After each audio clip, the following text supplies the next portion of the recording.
फंदे में पड़े हो तो फंदे से कोई निकल नहीं पाएगा। राम ऐसे ही राम नहीं बन गए। राम ने 14 वर्ष की तपस्या की थी, माता पिता की आज्ञा पालन करके राक्षसों का वध किया और महाराज बहुत बड़ी साधना की थी, तब राम बने थे। अपने माता पिता के वचन के लिए राजपाट त्याग दिया। दशरथ ऐसे ही नहीं बने। दशरथ ने कह दिया राम है तो मेरे प्राण है, प्राण है तो मेरे राम है। विश्वामित्र जी मेरा राज ले लो, मेरे प्राण ले लो, लेकिन मेरे राम को मुझसे बदलो, मेरे राम को मुझसे बदलो। और राम की चाहत में दशरथ जी ने प्राण गंवा दिए थे। रघुकुल री सदा चली आई, प्राण राम जैसे ही वनवास को गए, राजा दशरथ ने महाराज अपने प्राणों की आहुति दे दी। आजकल की जो चल रही है पढ़ाई महाराज, किंतु दर्शन के बाद उनकी बुद्धि में सुधार नहीं आता। हम दर्शन को आए, लेकिन फिर भी जब आएंगे तो वही पुरुष रहेंगे जो हमें नहीं पुरुषना चाहिए। हमारे बाबा को तो केवल राम धुनी, राम भजन, शुद्ध भाव, निष्कपट निश्चल, त्याग, वैराग, अरे इनसे राम की माला ऐसे मांगना है तो राम नाम की माला, और उसको माला को डाल के तुम अमर हो जाओ। हाँ, वो अब अमर है। हाँ, आप समझ लो, राम के दर्शन के बाद भी बुद्धि में सुधार नहीं आया तो मान लेना कि तुम राक्षस से भी बनो। अगर बालाजी धाम में बैठने के बाद 25 साल हम एक दूसरे के प्रति अच्छे संवाद करने के बाद हमारी चाहत हुई है संसारी, तो समझ लेना कि हम पर बहुत बड़ा कोई राक्षस का भूत बैठा हुआ। रोज रामायण पढ़े, देव दर्शन करे, फिर भी यदि जीवन में संयम और सदाचार सरलता नहीं आई तो मान लो कि मारी से भी तुम नीचे के रामायण पढ़ते घंटी और बात आ जाए घंटी करिए कहां है बोले होगा नहीं। जो हमारी कथा प्रेमी है वो तो हमारी सिद्ध है, वो तो हमारी वाणी के कारण सुनने आए हैं। हम इनको आचरण क्या देंगे? शुद्ध त्याग वैराग। अब महाराज जी तुम्हारे समेट के धले जाए तो क्या जी शिक्षा देंगे? महाराज जी आते और चढ़ावा को ले जाते नहीं। महाराज जी का इस पर बिल्कुल कोई अधिकार ही नहीं है, टूटी कौड़ी तक का अधिकार नहीं है, अपने खाने पीने तक का अधिकार नहीं। अगर महाराज जी में तपस्या है तो महाराज जी के आहार ये कोई न कोई प्रकृति में ऐसी वस्तु है उनकी पूर्ति अवश्य होता है। आप दूसरे के धन को लेके अपने घर को सेवन करते पुत्र करते नहीं। आज कथावाचक देख लो, 11 लाख, 21 लाख, 51 लाख, 31 लाख। क्यों लुटते हो मेरे भाई? राम जी की कथा ज्यादा नहीं आती, सीताराम सीताराम, राधे श्याम राधे श्याम, अखंड कभी।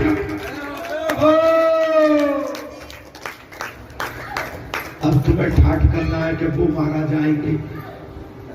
इन महाराज से बड़ा कौन सा महाराज है? सच्चे दरबार की जय। अरे मुझे तो भाई तुम्हारा पैसा लगोगे कथा के, 25 साल हो गए। कई वेद शास्त्रों की कथा आपके सामने, बोलना तो आता नहीं है लेकिन बोल देता हूं।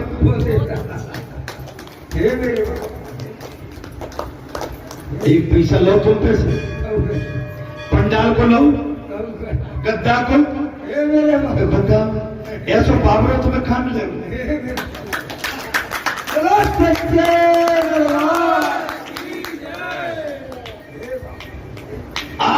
केवल अपना भाव शुद्ध रखिए। महाराज कृपया करके मोबाइल बंद कर ले। हमारी जो भी माता बहन बेटी है, मेरी विनती है मोबाइल को साइलेंट में डाल दे, और कोई जरूरी हो तो उठ के भी ये बार बात कराओ, ठीक है? महाराज राम परमात्मा है, कथा में प्रसंग आ गया। उनके प्रत्यक्ष दर्शन से मारीच की बुद्धि बदल जाए तो आश्चर्य की क्या बात? भैया बंद करो, दादी बंद कर दो। अरे दादियों, हमने तो सुनी थी कि बहुत ज्यादा करती है फोन। हमारी दादियों, बहू हो तो मान ले, हमें जरूरत नहीं है। राम की नकल करते करते और राम का ही चिंतन करते करते रावण का काम मरता है। आप राम जी का चिंतन करेंगे तो आपके हमारे अंदर जो रावण बैठा हुआ है, जो संसार की वासना बैठी हुई है, जो संसारी विघ्न बैठे हुए हैं, द्वेष कलेश बैठे हुए हैं, आप भगवान के बन के तो देखो, आनंद बड़ा प्यारा आता है। आप सोगे महाराज तो फुका हुआ लड्डू नहीं उठेगा सवेरे, बढ़िया चमकता हुआ खलखलाता हुआ लड्डू पा रहा है। तब राम भजन करके सो गए, तब राम भजन कर महाराज, राम को याद करने से सारा जगत महाराज मातृवत दिखता है, माता पिता का। राम का भजन करते रहोगे तो पूरा संसार मातृ पिता एवं माता दिखेगा, और कोई दूसरा रिश्ता ही नहीं हो। हाँ, अरे बाबा तुझे कहता मेरी बेटियों, ए मैया ने इतको है जाओ, हे मेरी बेटियों, हे मेरी दुर्गाओं, हे मेरी अनाथ शक्तियों, तुमसे ये संसार उद्गम है, प्राकट्य है। तुम अपनी जान की परवाह न करते हुए इस संसार को मानव को जन्म देती हो, तुम धन्य हो। तुम्हारे अंदर कौन सी शक्ति है जो तुम्हें इतना बल देकर इनकी रक्षा कर? मात्र शक्ति बहुत बड़ी है महाराज। एकनाथ महाराज ने राम रावण युद्ध के समय एक प्रसंग लिख दिया। गहरी नींद में डूबे हुए कुंभकर्ण को जगाया तो उसने पूछा, मुझे क्यों जगाया? कथा में ठीक लग रहा हो? बात में ऐसा ही नहीं कि मैं केवल बोलता ही रहूं और कहूं नींद आ जाए तो नींद ठीक नहीं लगे, क्योंकि अब कुंभकर्ण जाग रहा है। महाराज एकनाथ महाराज ने राम रावण के युद्ध की के समय का एक प्रसंग लिख दिया। गहरी नींद में कुंभकर्ण को जगाया तो उसने पूछा, मुझे क्यों जगाया? रावण नहीं, कुंभकर्ण, तू अपनी माया से राम का रूप धारण करके सीता के पास जा, तुझे राम मान लेगी और तेरे बस में सीता हो जाएगी। किसने कही है जी? किससे? तू राम मन के जा। अरे पागलो, अरे भेड़ियो, तुम क्या कर रहे हो? जानकी जगत जननी से, और तुम्हें नहीं पहचान पाए? अरे ये तो तुम्हारी भूल है, वो योगेश्वरी है, जगत जननी है, शक्ति है, अनादि है, भक्ति है। रावण इस राम के पास को जादू सा लगता। रावण के महाराज रावण ने कहा, भैया कुंभकर्ण, इस राम के पास कुछ जादू सा लगता, मैं उसका रूप धारण करने के लिए उसके रूप का विचार करता हूं तो तुरंत मेरा मन बदल जाता है।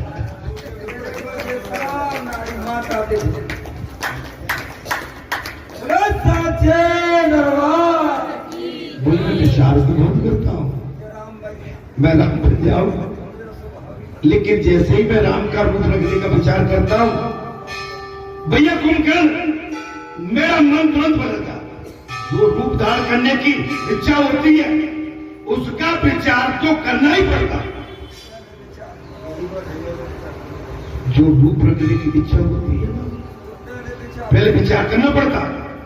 जब ते राम का रूप माया से धारण करके देखता हूं तो सीता मुझे माता के रूप में दिखाती है।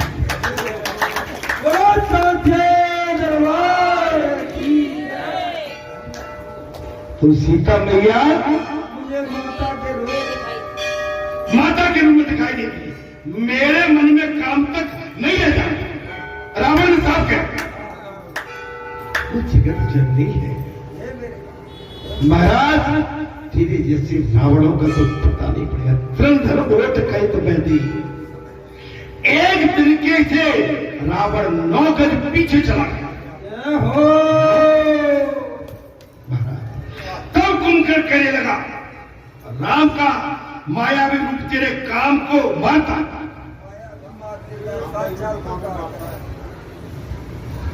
राम का रूप कुंभकर्ण ने कहा राम का मायावी रूप तेरे काम को मारता है। जिसका नकली रूप भी इतना प्रभावशाली है उसका मूल रूप कितना प्रभावशाली।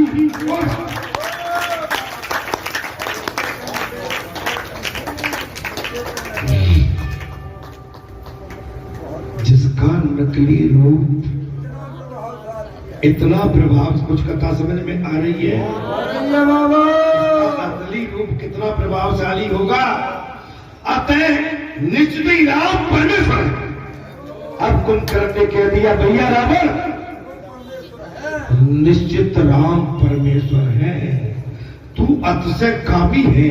अब धोया रावण से कहा कुंभकर्ण ने तू अतिशय कामी है फिर भी राम के स्वरूप से निष्कामी बन जाता। सो राम ईश्वर है, ऐसे राम के साथ बैर करना ठीक नहीं है भैया रावण। ऐसे राम से तूने बैर कर बैठा। ऐसे राम से बैर करना ठीक नहीं है। देवादि देव से बैर करने वाला तू मूर्ख है। देवादि देव क्या देखिए आइए कथा जा तो अपन बाद में ले दे लेते महाराज। हाँ और आप जानते हो हम इसके तो कहीं बिल्कुल भी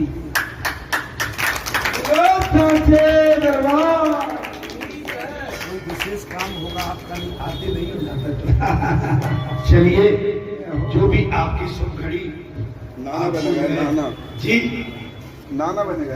अच्छा बहुत बहुत बोले महाराज जी सरकार आशीर्वाद उस छोटे शिशु को बच्चे को और आपका नाना नानी बनने के लिए आप दोनों दंपत्ति को हमारे ढेर सारी मंगल कामनाएं शुभ। हे ब्राह्मण देवताओं ऐसे ही फलते फूलते रहो और राम के प्रति अपना ध्यान हमारा भी लगा के रखिए, क्योंकि ब्राह्मणी तो है एक ऐसा जो वेद शास्त्रों का ज्ञान देकर और भक्ति के मार्ग की ओर ले जाता है।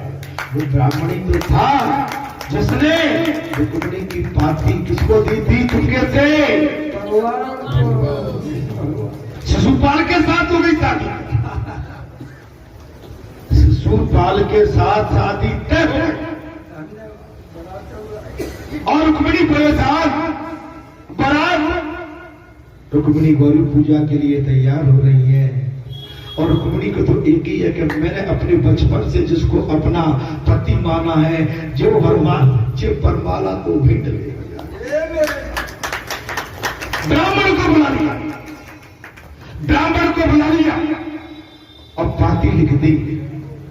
अब ब्राह्मण की संज्ञा तो मुझे देना पड़ेगा।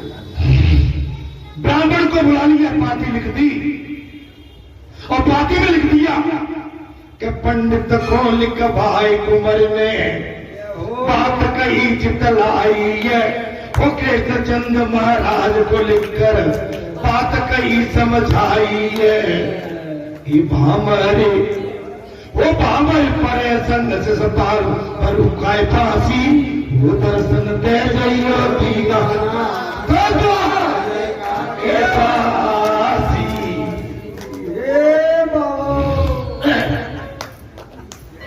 पंडित को लिखवाए कुंवर ने बात कही चितलाई है, कृष्ण चंद्र महाराज को लिखकर बात कही समझाई है। बाबर पड़े संग से पार मरु खाए फांसी वो दर्शन दे जाइयो नाम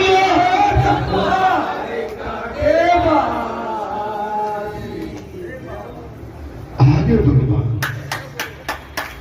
शिशुपाल ले गया पटौड़ा मेरे बाबा शिशुपाल छाती पीट का पकड़ महाराज तो हमारे भगवान का तो खेल की लीला कोई तेरी लीला का न पाया कोई पार। भैया भूले भैया कि लीला तेरी पूरी भूले भैया आप तुम इतने बुरे हो हम भी अगर ऐसे बुरे हो तो क्या मेरे बाबा भैया तुमसे सब बुरे बुरे कहते हैं हमसे भी बुरे कहते हो क्या। महाराज जी फिर तो कहेंगे अच्छा सामरी सूरत पे दुनिया मर गया गोरे होते तो क्या करते। अरे बात ऐसे भैया से थोड़ा सा अपना कथा का भाव थोड़ा सुनना चाहता है। मेरा अनुरोध केवल यही है। हमारे कुंवर कहने लगा कि भाई तू माया से जब इतना भयभीत है तो प्रत्यक्ष रूप से वो तेरे सामने आ जाएंगे, तेरी क्या गति मति होगी। महाराज सो राम ईश्वर है, ऐसे राम से बैर करना ठीक नहीं है। देवादिदेव से बैर करने वाला तो मूर्ख होता मन देवों से देवताओं से संतों से महात्माओं से ब्राह्मणों से गौ से धरती माता से सूर्य से चंद्र से वेदों से शास्त्रों से महाराज सदमार्गियों से बैर करने वाला महामूर्ख और धूर्त होता है। मैं तेरी सहायता नहीं कर सकता। कुंभकर्ण ने कह दिया भैया मैं तेरी सहायता नहीं जा बाबा वो स्वयं ईश्वर विभीषण की भांति मैं राम के चरणों में जाके आशा दे कह दिया विभीषण की भांति मैं भी जाके राम के चरणों में शरण ले लूंगा। क्या बात कुंभकर्ण तुम्हारी बात हमारे हृदय में बैठ गई। तुम राक्षस योनि में होते हुए भी तुम सोए नहीं थे, तुम उस समय भी जाग रहे थे और जाग के ही जो जागता है वो राम को पाता है। कुंभकर्ण तुम नहीं सोए थे, रावण मूर्ख सोया हुआ था जो राम को पहचान नहीं पाया। रावण में राम की शत्रुता भाव भक्ति करता, यदि मैं अकेला ही भक्ति करूं तो मेरा ही कल्याण होगा।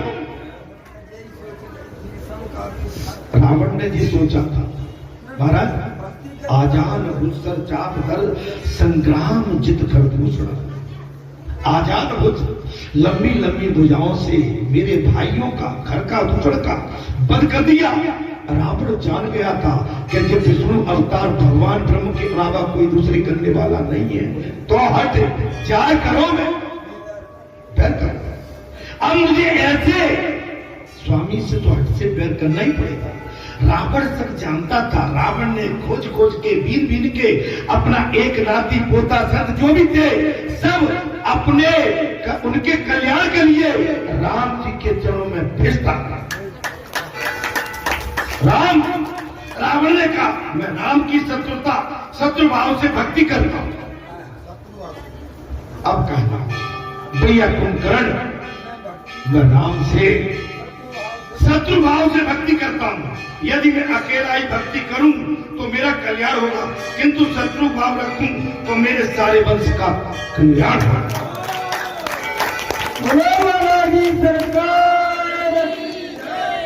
सभी राक्षसी तामसी थे वो सब, पूरे लंका के राक्षस तामसी हो गए थे। वे जब तक ज्ञान सेवा पूजा तो कर नहीं सकते थे। रामचंद्र के साथ शत्रुता होगी तो युद्ध हो जाएगा। राम का प्रत्यक्ष दर्शन होगा।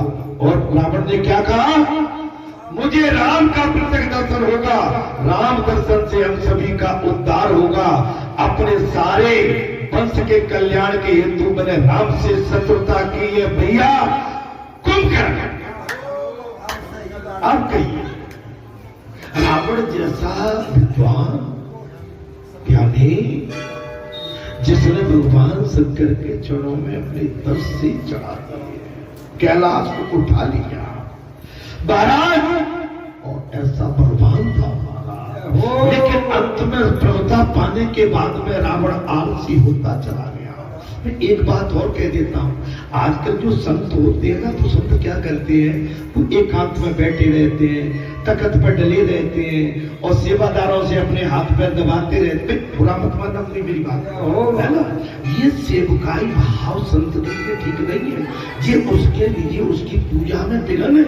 संत को किसी भी संत से, किसी भी भक्त से, किसी भी अपने सेवक से अपनी सेवा जब तक नहीं कराना चाहिए जब तक कि वो शरीर से लाचार और बेबस हो जाए।